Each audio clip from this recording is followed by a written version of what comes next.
Hey guys, Loma02, currently doing a cube draft, vintage cube draft. This pack is interesting. So, what do we take out of it? It's not a very good pack.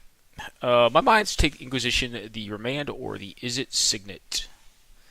Could also do something spicy and take like Survival of the Fittest. I'm gonna highlight the Remand for now. It could just be Inquisition though. Hmm.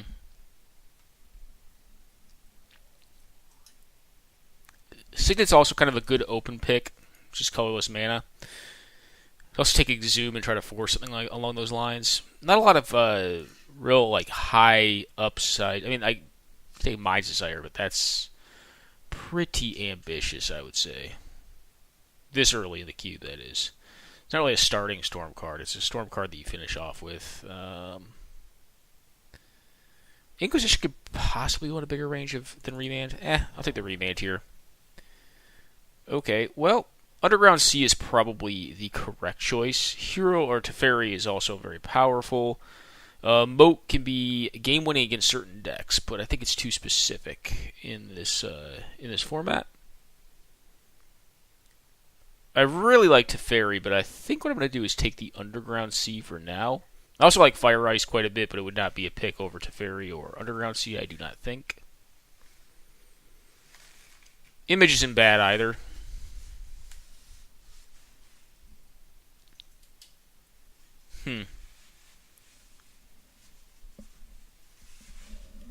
Could draft blue white, no fun.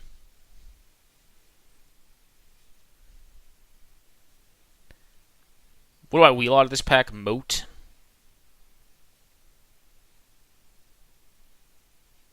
My gut's telling me to take the Underground Sea. I think that's correct, but I'm going to take Teferi because I have fun with this card. Alright. I don't think it's dig through time. I don't mind Arzov Signet here. Control Magic's also a powerful effect, but I don't think it's what we're going to take here.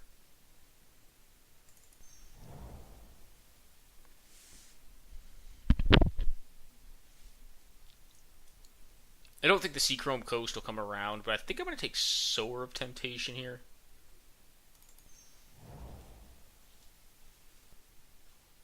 Alright, so there's a Recruiter and a Pestermite in this pack. There's also a Geist of St. Traft, which, if I'm trying to go in these colors, is not a bad way to kill people. It's quick.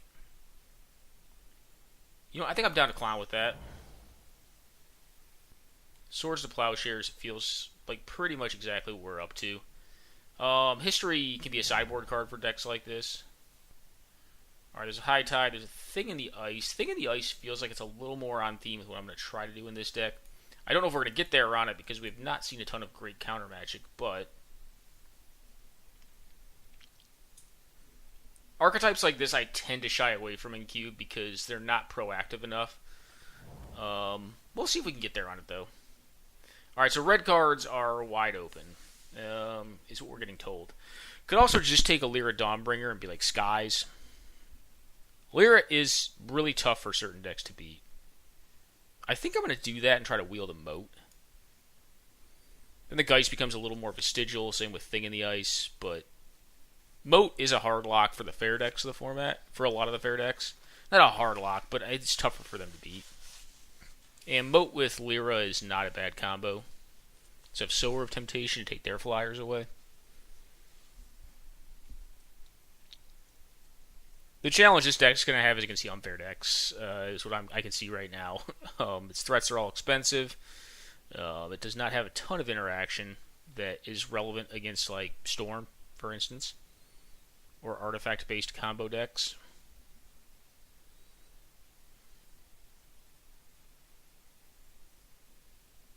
But against the green decks like this tend to do okay. Alright, Sphinx's Rev is probably what I'm going to take here over Legion's Landing, so White Weenie's open. I could be playing Weenie, I know that for a fact. Alright, Moat did not come around, but Kythian did. Am I supposed to take the Kythian here? I mean, what else would I play in this pack? Ice? Alright, I'm going to pick up Kythian. We may be going into White Weenie, guys. We may be doing it. I always have an inkling that it's going to be open. I'm going to start putting these cards on the side because I just feel it in my bones because we saw the 1 mana spell come around as well. Let's see if we see that Porcelain Legionnaire come around again. Red was wheeling, and the white aggressive cards were wheeling, which means someone did not jump into red aggro, more than likely. Or a couple of these packs were really thick with red cards.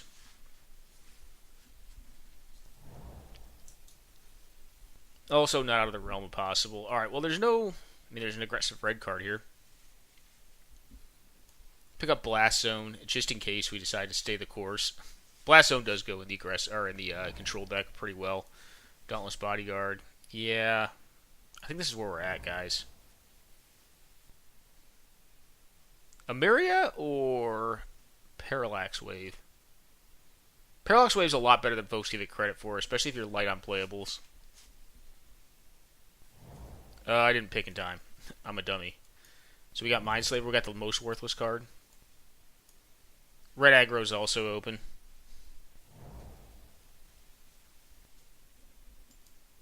Well, there's a Mox here, so we're going to be taking that.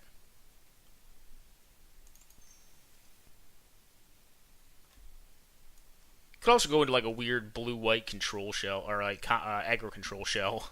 I've never seen it done. Actually, I have seen it done before. It's okay.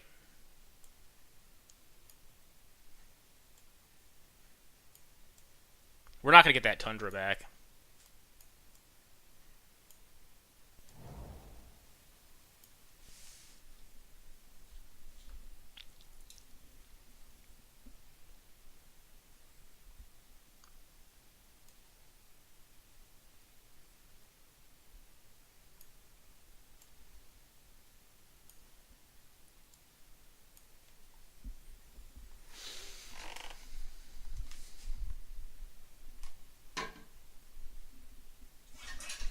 So, what do I think of this draft so far? I think this is kind of going like a train wreck. Why is there a Mox Emerald in this pack still? This pack had to have been stacked. What has the highest chance of wheeling? The Figure of Destiny or the Council's Judgment? The Rishport would also be a welcome sight in this deck. I think in order to implement the plan we're trying to go for, we're going to take this, but I think it has a higher chance. I mean, maybe Council's Judgment wheels. Maybe Rishport wheels as well.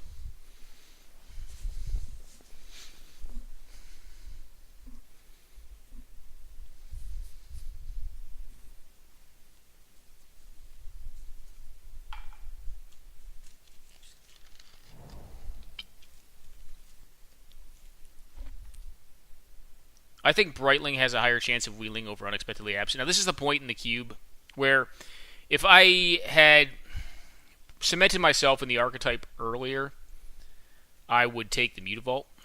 But because I did not, I think I have to be more aggressive about what I take here. Someone else who maybe wiffle waffled in the beginning could start jumping into this archetype, and I don't want to have that happen and not get cards to wheel. So I really need to set like a midterm signal, which is generally not where I want to be in a draft, but I think it makes sense to do it here just to, to really ensure I can get the wheels that I need to get to flesh out my playable count for the deck. Alright, Condemned deck, this is not. I'll probably play a Scrap Heap Scrounger over a Baneslayer Angel. I already have a Baneslayer effect. Lodestone, I don't tend to want to play in this style of deck. Condemned's more of a control card. Alright, Disenchant is probably just fine. I don't need another Big Angel. I already have Big Angel. Sword's fine too. But I think I'd rather just have a Disenchant effect. Disenchant's very good in this style of cube. This effect is.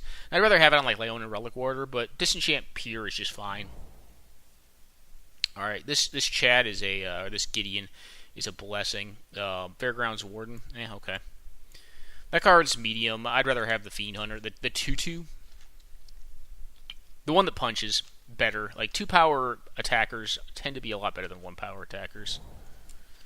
Alright, this pack did not have anything for us. It's not going to be an Elesh Noir. I don't think it's going to be Enlightened Tutor for what? Scrap Heap Scrounger right now. I didn't get the enchantment, the 1-mana enchantment. I'll pick up Tundra. I mean, you could play... Alright, so there was a white card in here that did not wheel. I'm going to pick up the Chrome Mox, because Chrome Mox is just fine. It's good if we end up getting an Armageddon. Alright, the other white card that was in this pack was Council's Judgment. I'm going to pick up this. This is fine. I probably would have rather had the Council's Judgment at this point over Rishadan-Port because I don't have great playable count. Alright, both these cards came around. So I'm at 13 cards with 1 land. I really like this Mutavault better than this Brightling, but I'm going to pick up Brightling here. I like Brightling better in control decks than I do in aggro control decks, which is what I consider Death and Taxes. It gets better once you have Aether Vial, but Aether Vial is not in the cube anymore. Yeah, it's not very good either. It's kind of the problem, but it's powerful. All right, I guess there is a world in which we could sideboard a Terminus. Not many worlds. Baneslayer Angel, sure. If I want to go old school. The Restoration Angel also did not wheel, but someone else is in white at this point. Alright, there's a Balance and a Recruiter. Well, this is a pretty easy Recruiter, I want to say. This is a powerful pack.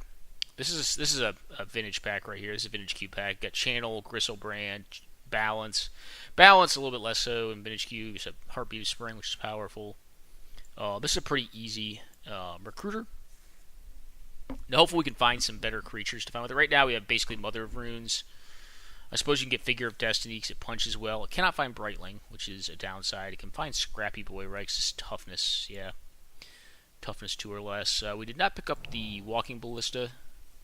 Alright, Selfless Spirit. We should get the land tax back. Is there anything else interesting? I guess this deck could play Karn. Selfless Spirit's a fine card, though. It flies, it gets around Wraths, except for Terminus.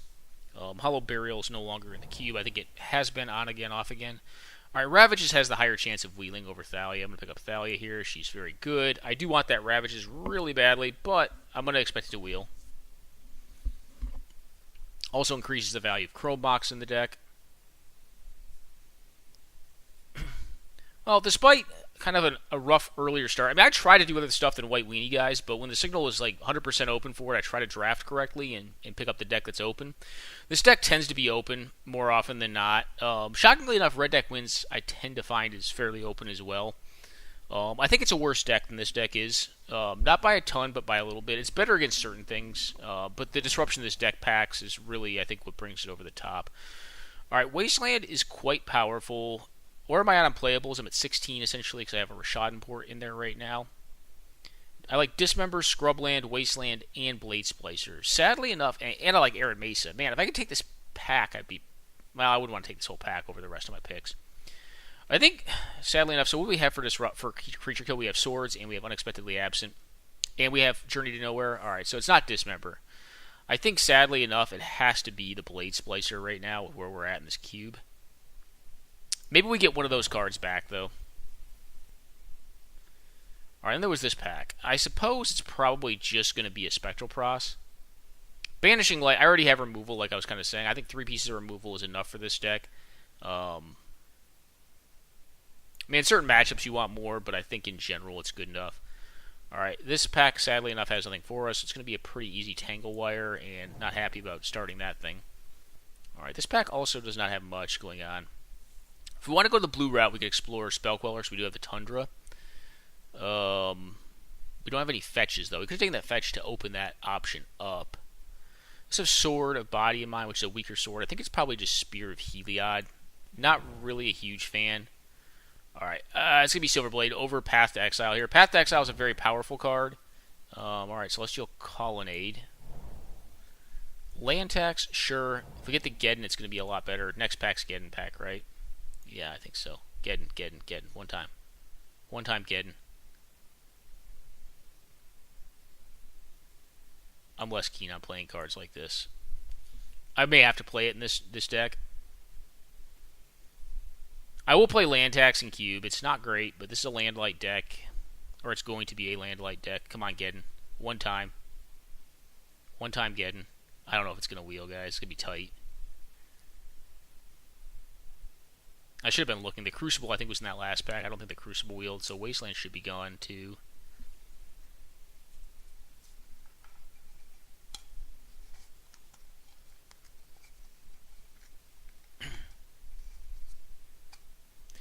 I mean, one good thing about this deck is it does have a lot of the 1-drops that it needs.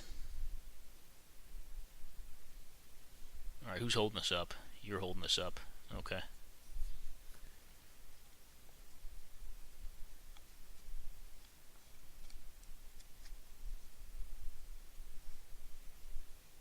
I don't know why it takes a long time on the last couple packs. You just, you slam the card that you could sideboard. That's about it. You don't tend to... Alright, so we did not get Geddon back. You don't tend to hate draft in these. Where am I at on playable count?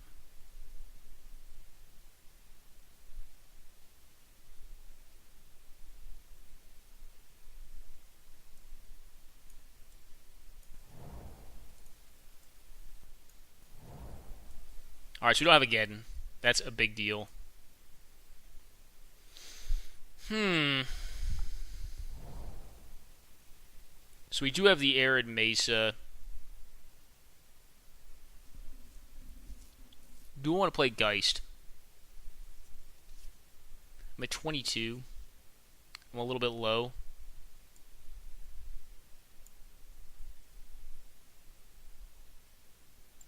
I also have the Mox Diamond.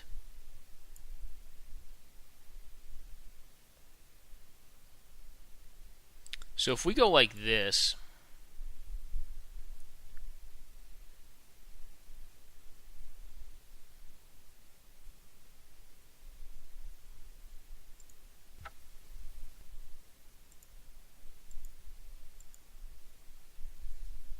oh, this is 19 lands? Yeah, that's a few too many. Let's put in a Baneslayer. Wait, no, Lyra is strictly better, right? Not strictly better. Do I have any other angels? No. Has protection from demons and dragons. I'll run it. Does Tanglewire get in there?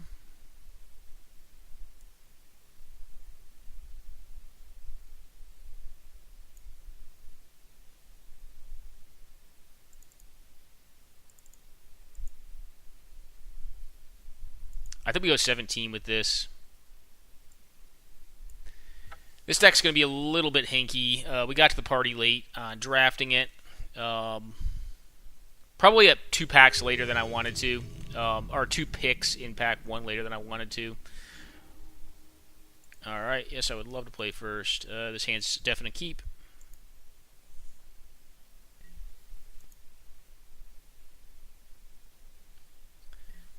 There are certain matchups where you'd rather lead on Kythian, but I think in the dark, you lead on Mother. It tends to be the right play.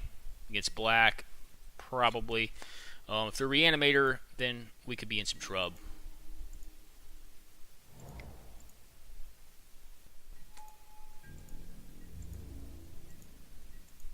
But we have a pretty good sequence here. I mean, if we don't get hand attacked, we can Silverblade Paladin. Okay, Bitter Blossom is 100% fine. That's going to be Black Force Field. I think.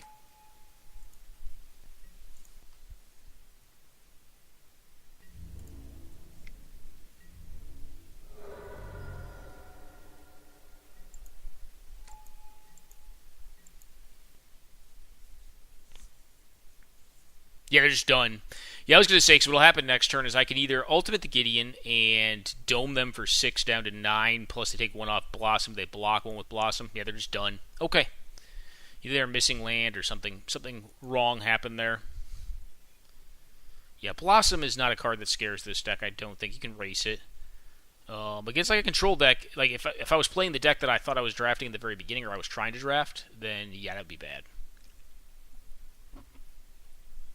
Baneslayers tend to be a little worse against this style of deck, too.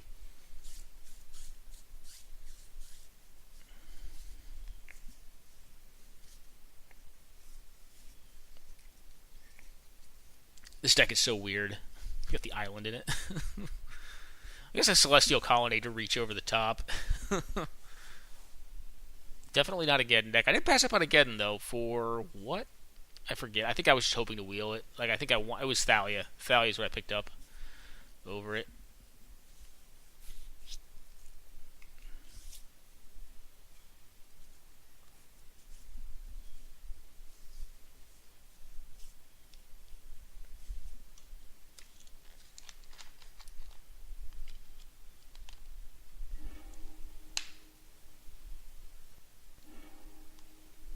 Yeah, hand's a definite keep.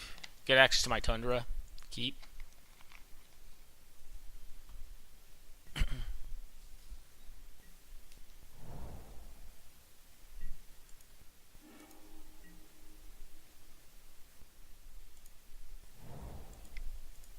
Alright, we're going to run it back. So you go.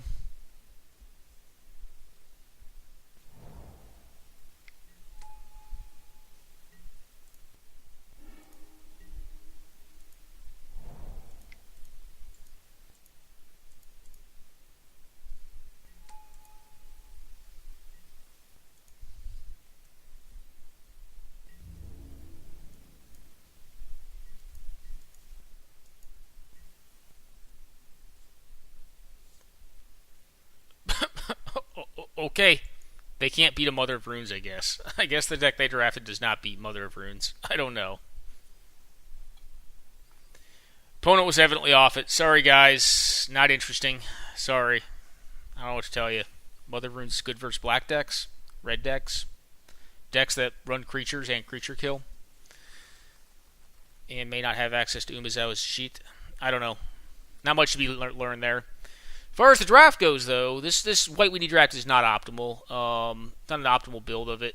We had to take some suboptimal picks later due to lack of playable depth that I think hurt the deck pretty significantly. So I'm not trying to tell you to force, but definitely be very acute to signals, because I mean, if we'd had the Legions landing, I think one, it makes a significant change in what we're able to take later on down the road, and yeah, I think it would have significantly changed how the draft played out. May not seem like it's that big of a change, but when you have that one extra one or that one extra playable, maybe two extra playables, it means you have a lot more room to pick up cards in flex spots, which I think tends to really round these decks out. This is a keeper. It's not great, but it's going to stop on 2 right now. Playing the best card in the world, land tax. I mean, if I draw a 1-drop, I may not play a land.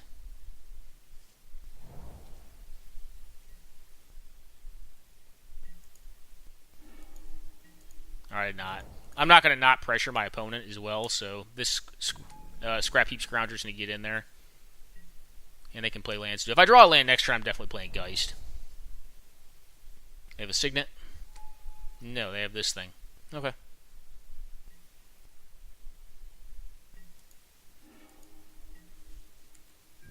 Well, joke's on you, I don't got no lands.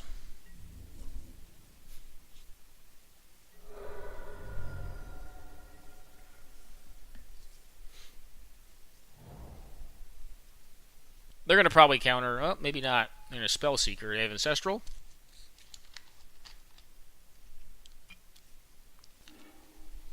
Get a Time Walk. That's powerful.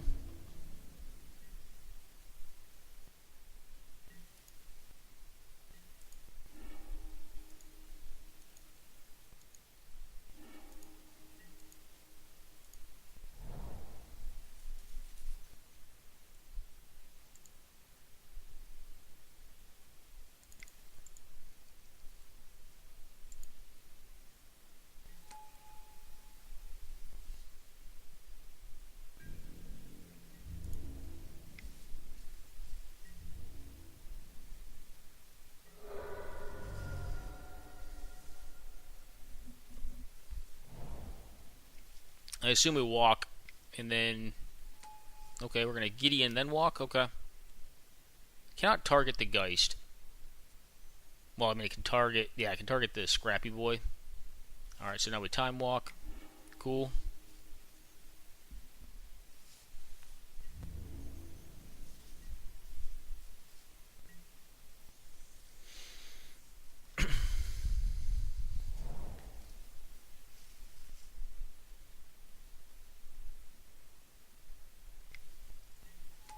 Okay, Jace. Try to recast the walk. Yep. Get hit for 4 here. This is aggressive. Maybe they have the ability to Snapcaster the Time Walk this turn.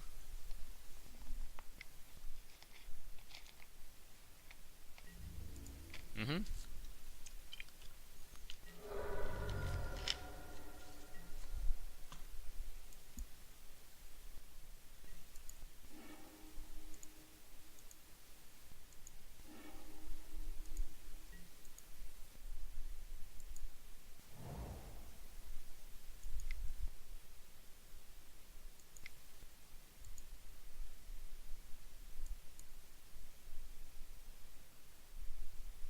They have a counter spell.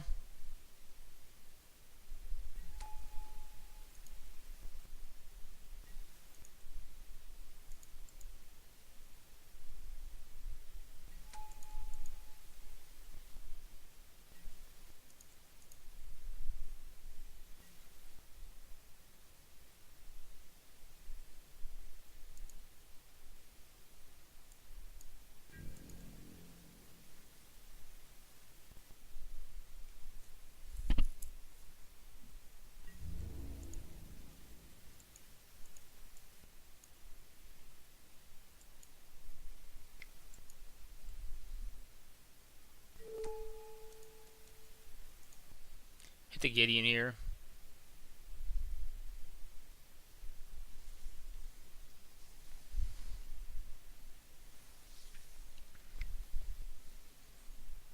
Okay.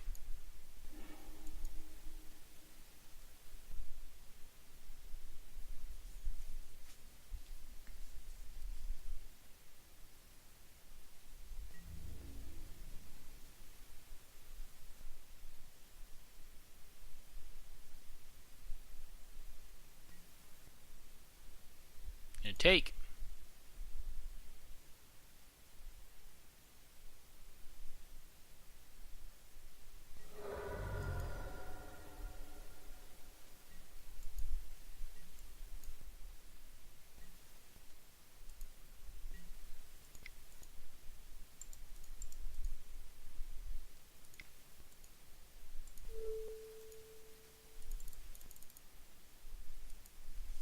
Redraw this.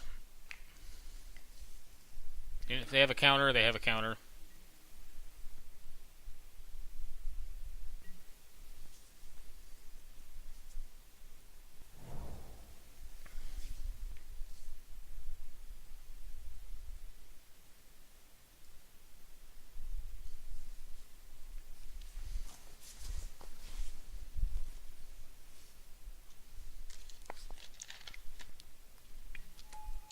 Okay.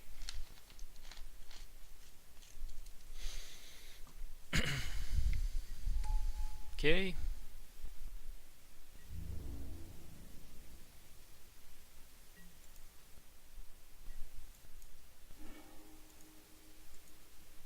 Well, land tax is doing some work here.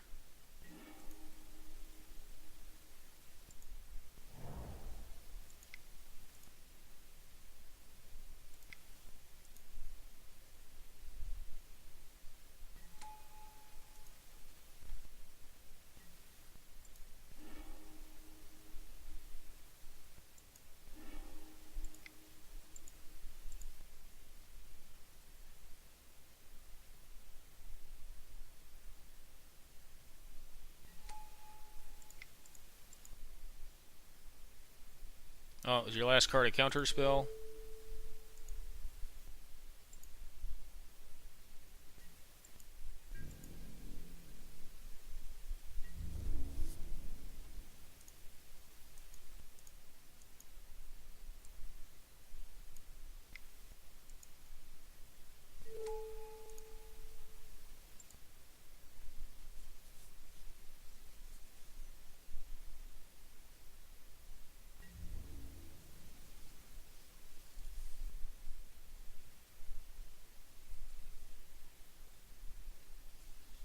Alright, they want to save their Gideon.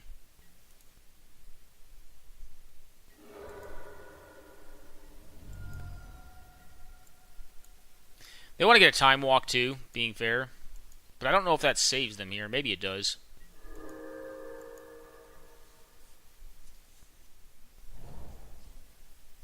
So they drew land for the turn, and they have... Actually, no, I have the Thief under here. We don't know what they drew for the turn. Okay, Recruiter. Cool.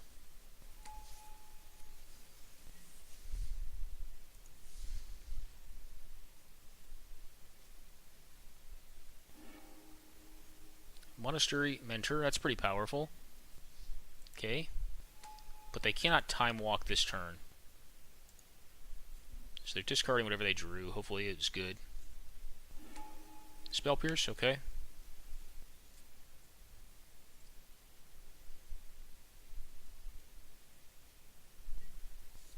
Okay, that is made smaller.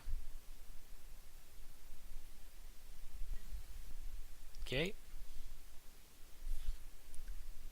Alright, they're just dead, yeah. As I say, I'm going to attack their face. They're going to have to block with a bunch of their stuff. Alright, let's rejam it. Kind of outvalued them with land tax there. I think land tax did work there. I mean, it's hard to tell how much work land tax does because it's virtual advantage, right? I mean, the lands aren't really what's relevant off of it. It's the fact that your deck has less lands in it to draw. And we have Armageddon. It tends to be much more actively good, but I think there it did dredge a lot of card advantage for us. I mean, lands are still cards, right?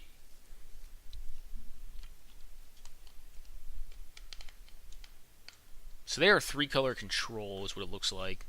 Didn't see any Wrath of God effects. Saw Time Walk, Pierce. They have Monastery Mentor, which is spooky. We want to be able to kill that thing quickly. What do we have to do that? We have the Journey, we have the Unexpectedly Absent, and the Swords of Plowshares. I guess we could sideboard into a Teferi plan. Teferi may be good against them, actually. Better than Baneslayer. Yeah, I'm going to keep this. I mean, this hand again taxes, which is powerful. Alright, they want to leave up Pierce. I'm going to trust they have Pierce. I don't think it's Force Spike. We saw Pierce out of their deck.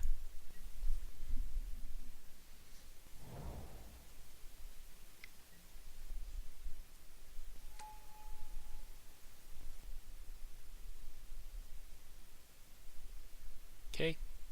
I'm probably just going to make them redraw that, I think.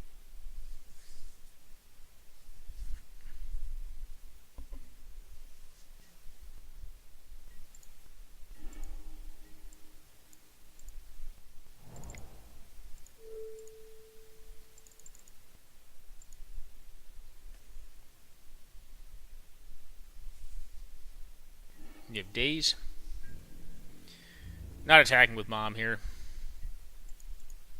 The way we get punished here is if they go like, if they just have the land natural, they do, and they have the flyer.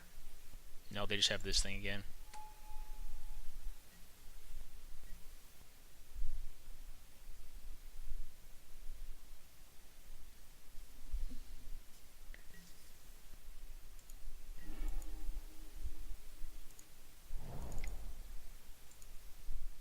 Play this out.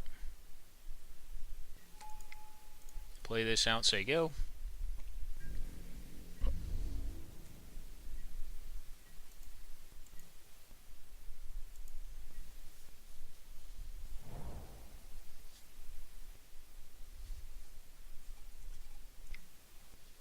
Okay.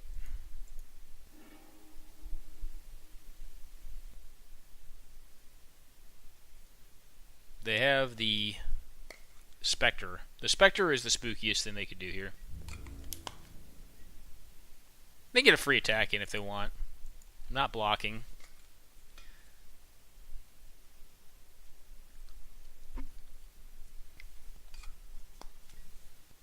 Alright, Recruiter. I do believe that they have the snare here. Maybe they're just trying to next level me. Actually, you know what? They don't have... Maybe they do, maybe they don't. Because if they had a...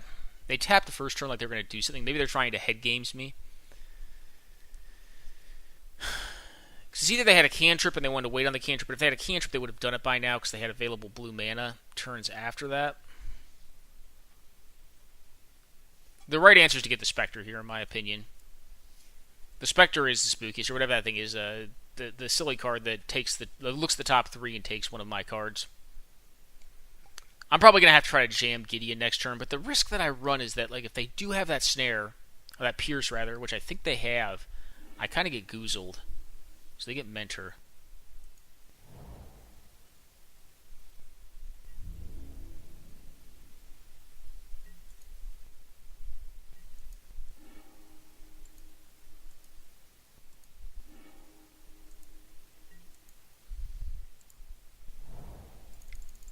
Alright, show it to me.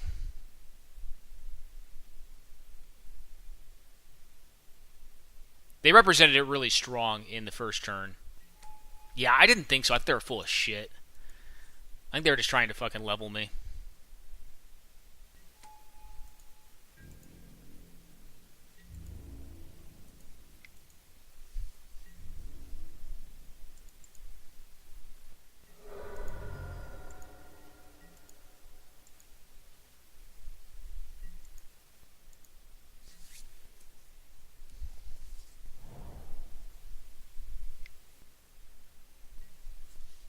Okay.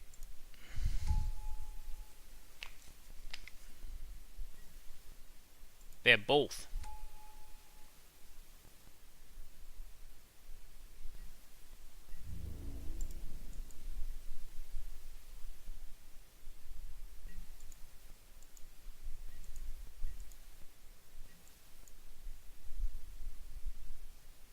Well, my deck is going to have a lot of gas in it for them.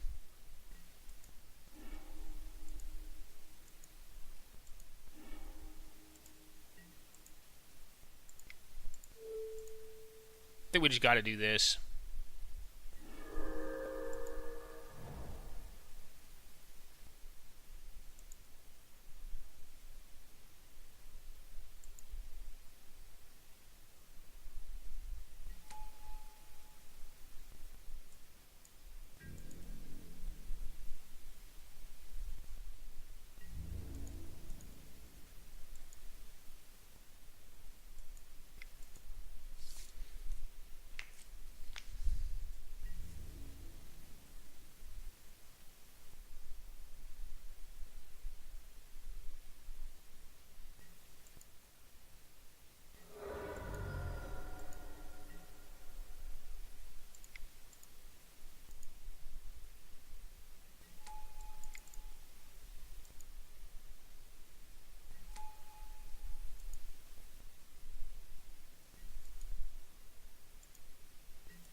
No attacks.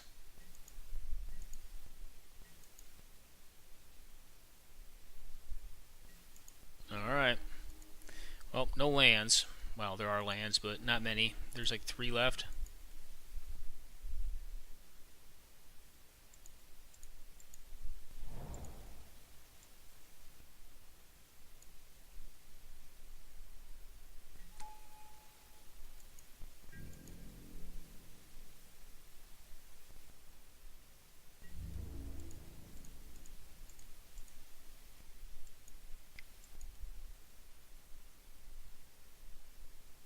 Show me how you blow me out.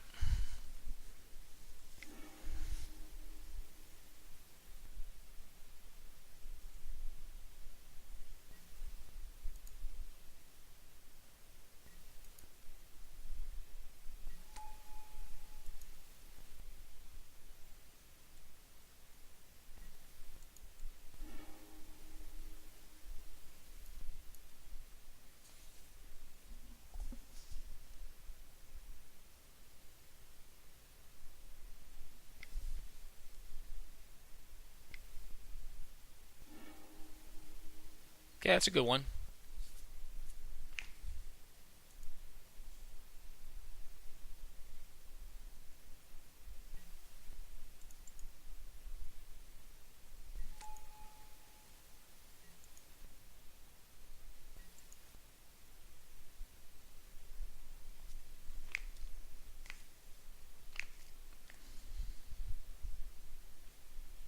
Got a block, though.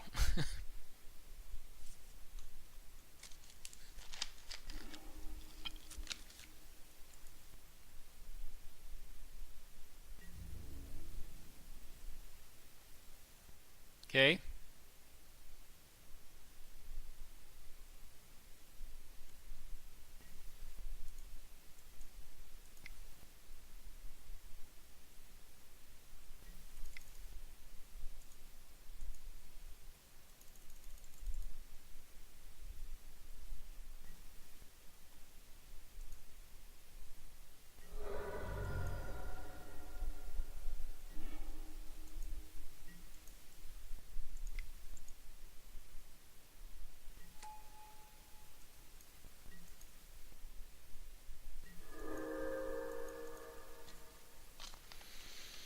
Show me what you can do.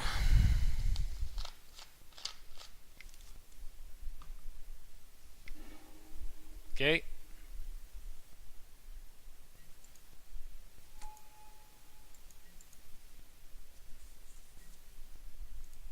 Well, I wonder if they have the ability to block this Figure of Destiny. So the thing is here, I probably actually just don't. I mean, I'm going to block with the Kythian, I think, because I don't think it's relevant any longer.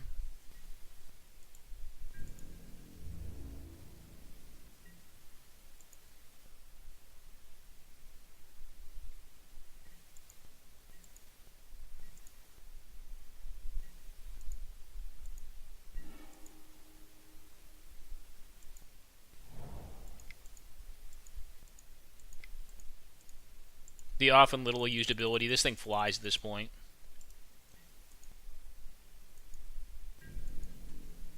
Right?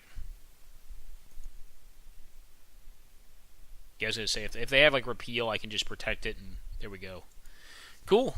Alright, well, this kind of medium white weenie build is doing okay. Yeah, what was relevant there was the evasion on it. That Thief of Sanity. So we got lucky in that game is drawing the Swords to Plowshares exactly when we needed to. That Thief of Sanity probably would have run away with the game. The Thief of Sanity was far more scary than Mentor was. Mentor, I think folks get a lot of pucker factor about due to its strengths in Vintage. It's still a strong card in the right deck in Vintage Cube, but I don't think it's even remotely as powerful as it is in like full scale Vintage. I know it's not. Full scale Vintage, just it can get stupid fast, even restricted. I mean, the card is just dreaded. Kind of funny that a simple creature got restricted in Vintage. I guess Lodestone Golem, not per se for its ability to punch, but its ability to interdict the battlefield got restricted. And I wouldn't be shocked if sometime in the future we see Revoker get the same treatment.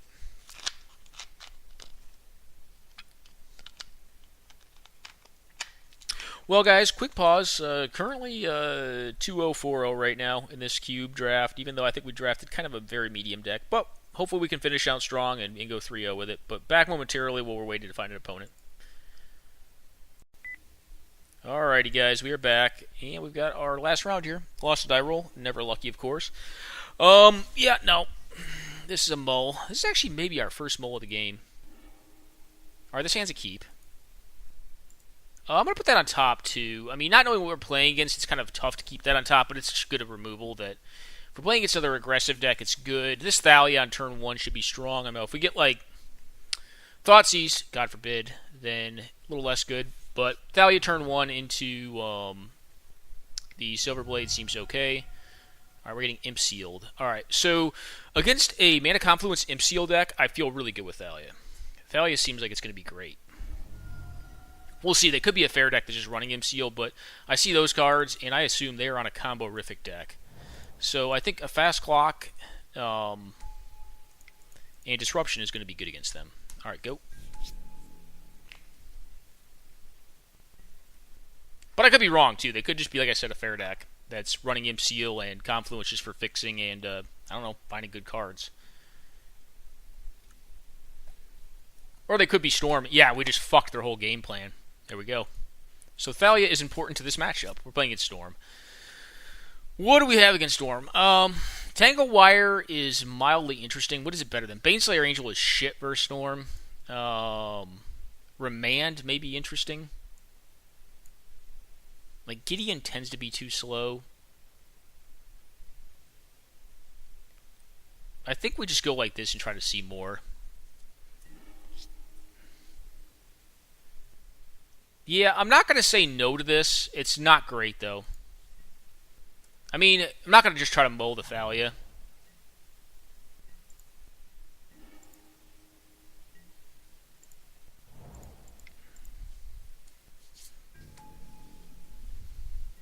Hopefully they play like a Signet and we can disenchant it. If they don't, we're just going to be Rish boarding them.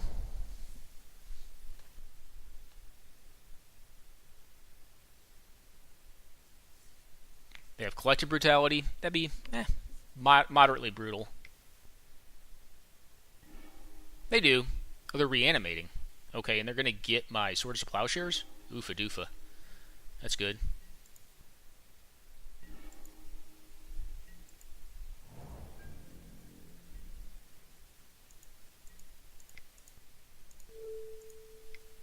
Big nope on that.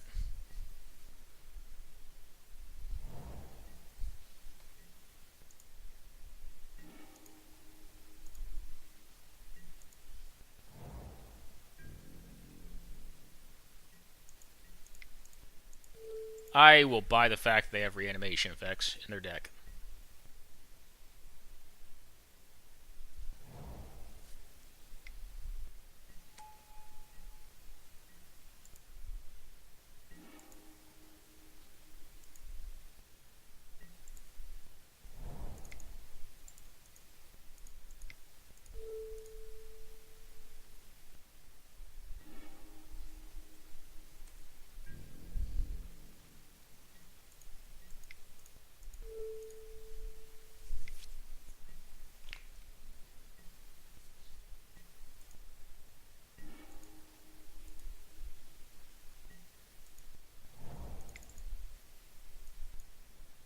More clock for less mana than Spectral Pros. Although there was an argument to Prossing the last turn to Spear, or this turn to Spear of Heliod. Yeah, that was probably more correct.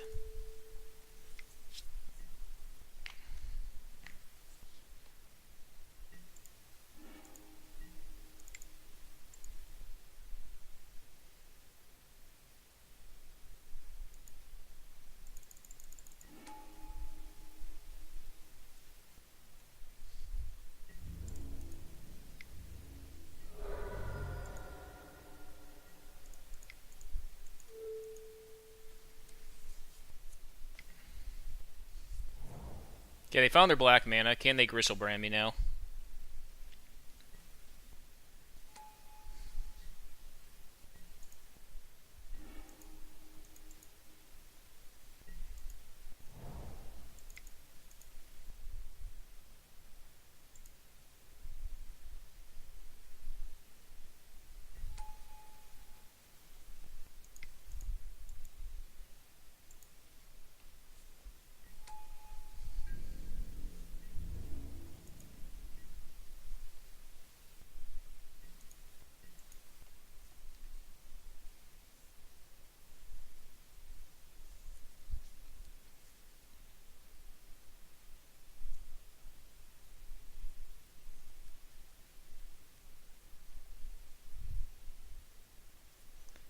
So I only have 12 on board right now, so I need Gideon to win.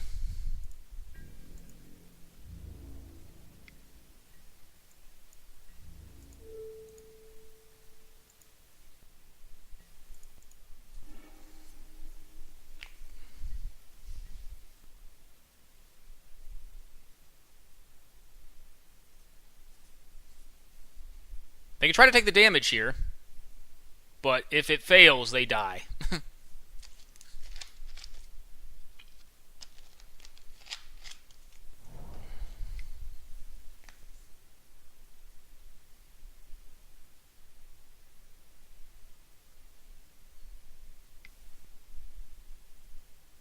Channel. Okay, Emrakul. So they have like a platter deck.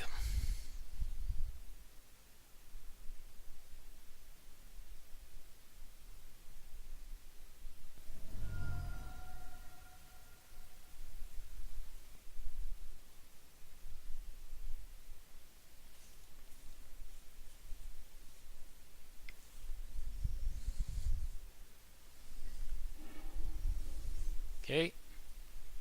Well, there is the Gideon, so Gideon does make it lethal.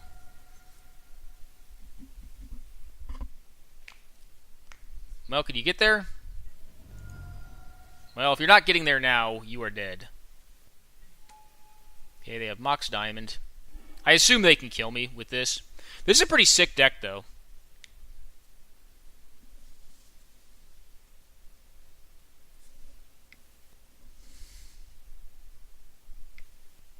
I think they're going to do it. Okay, Signet, yep.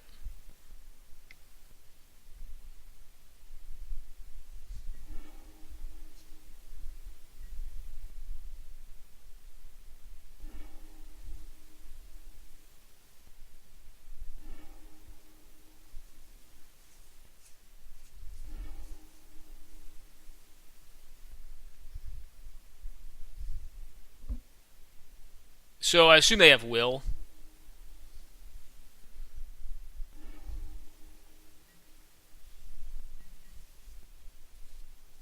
Show me the Will.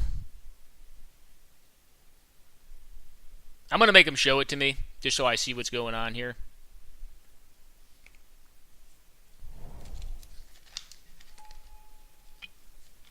If they show me the Will, I will concede.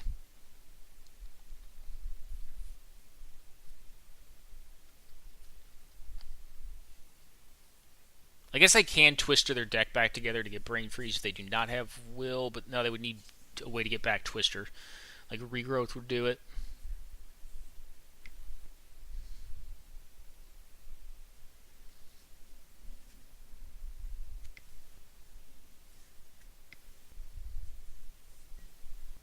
Okay, Dark Petition.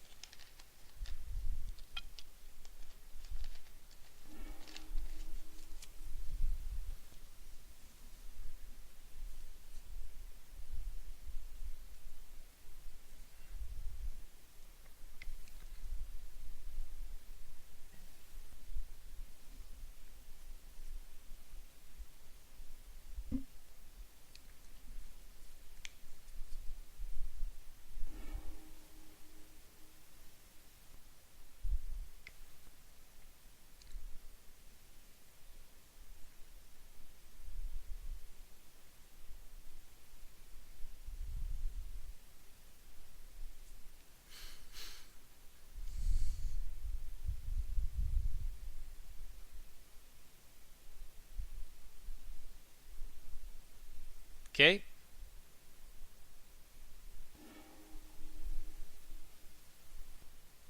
Oath of Druids. Okay, sweet, sweet. Rakdos returns. We get to see their whole deck. Dark Pit, Search. This deck looks sick. Memory Jar. Time Walk's an interesting one. Channel also want to be frightened about. It gets Jar down.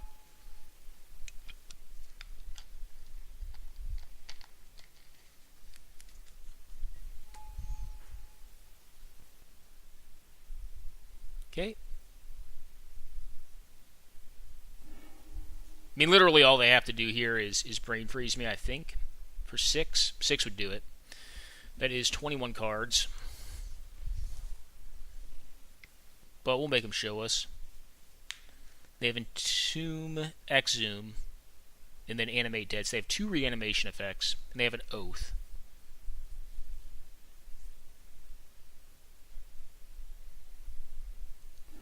Get some free information there. They can know my card. I mean, they kind of know what's going on anyways.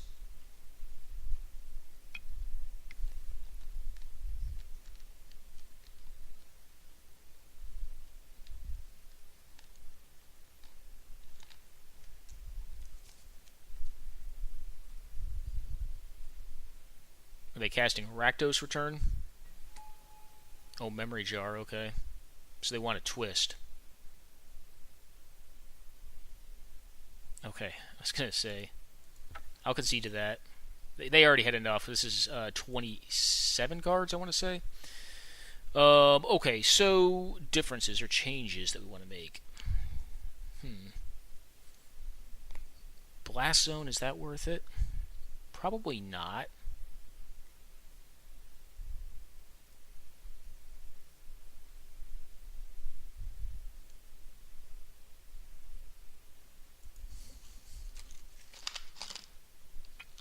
Oath is going to be tough. I mean, Blast Zone could be right to get rid of the Oath. Alright,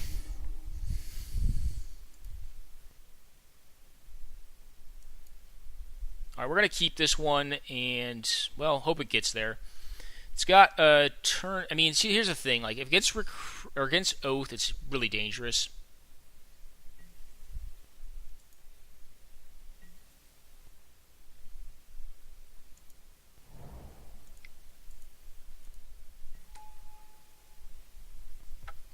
They're just done.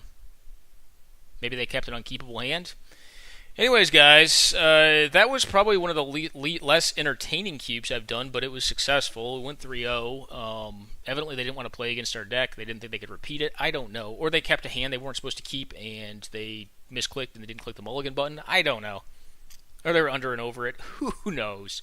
Anyways, got to play this kind of suboptimal blue-white weenie variant. Some interesting things from draft perspective. We started off trying to go into like a blue-white shell. Probably forced Teferi a little higher than we should have. It probably could have gotten there on like a blue-white-red build, like a Jeskai build. But ended up waffling back over to Weenie, the Weenie archetype. Because one, I know the archetype is strong. And two, like the archetype was wide open. So, you know, I don't, you know, this is pretty typical by drafts. I tend to waffle back into Weenie because I think the archetype is really strong, and folks are always like, oh, green and white suck in cube. No, white does not suck in cube. And green may not. I think it does, but, you know, what I think, you know, there's a lot of people who think white sucks, and I know for a fact it doesn't, because, I mean, I've been successful with it over and over again. So if you see a bunch of Weenie cards, like, some of them are first pickable. Like, Thalia in the right pack is first pickable, in my opinion. That the card is very, very powerful. It did win us the first game in the last match, single-handedly.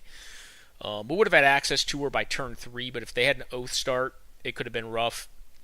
Outside of an Oath start, that would have been pretty strong. I think I was probably going to go for it, as opposed to just tapping them down with the port there. But pretty cool games. Hope you guys enjoyed it, and yeah, we'll probably be back for more cubing here in the future. All right, guys, take care and enjoy.